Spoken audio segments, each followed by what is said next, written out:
ସେଥିପାଇଁ ଗ୍ରାମାଞ୍ଚଳର ବିକାଶକୁ ସବୁବେଳେ ଗୁରୁତ୍ୱ ଦିଆଯାଇ ଆସୁଥିଲା। କିନ୍ତୁ 90 ଦଶକ ବେଳକୁ ଆପଣ କହିପାରିବେ 2000 ମସିହା ବେଳକୁ ଯେତେବେଳେ ଦେଖାଗଲା ଯେ ସହରାଞ୍ଚଳର ଯେଉଁ ବିକାଶ ହେଉଛି ତାହାର ଗତି ନିୟନ୍ତ୍ରିତ ହେଉନାହିଁ। ସ୍ପୋରାଡିକ୍ ଡେଭଲପମେଣ୍ଟ ହେଉଛି, ଅନକଣ୍ଟ୍ରୋଲ୍ଡ ଡେଭଲପମେଣ୍ଟ ହେଉଛି, ଅନରେଗୁଲେଟେଡ୍ ଡେଭଲପମେଣ୍ଟ ହେଉଛି, ଯେଉଁଥିପାଇଁ କି ଭାରତ ସରକାର ଡିସାଇଡ୍ କଲେ ଯେ ଯେତେବେଳେ ଭାରତର ଅଗ୍ରଗତି ହେବ, ବିକାଶ ହେବ, ସେଥିରେ କେବଳ ଯେ ଗ୍ରାମାଞ୍ଚଳର ବିକାଶ ହେଲେ ହେବ ନାହିଁ, ସହରାଞ୍ଚଳର ବିକାଶ ମଧ୍ୟ ହେବା ଦରକାର।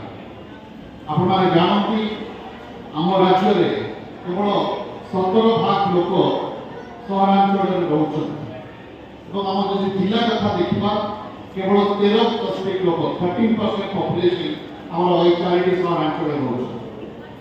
ଏବଂ ଭାରତବର୍ଷ ଯଦି ଦେଖିବ ଭାରତବର୍ଷରେ ପାଖାପାଖି 31% ଲୋକ ସହରାଞ୍ଚଳରେ ରହୁଛନ୍ତି।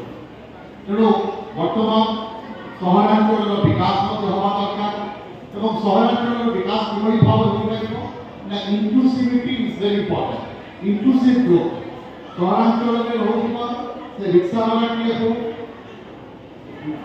ସହରାଞ୍ଚଳରେ ରହୁଥିବା କୌଣସି ମାନେ ରାସ୍ତା ସଫେଇ କର୍ମଚାରୀ ହଉ କିମ୍ବା ବିଭିନ୍ନ ପ୍ରକାର ଲାଇଭଲିହୁଡ୍ ସପୋର୍ଟ ପାଇଁ ଯେଉଁ କାମ କରୁଛନ୍ତି ସେମାନଙ୍କ କଥା ହଉ, ସମସ୍ତଙ୍କର ବିକାଶ ହେବା ଦରକାର।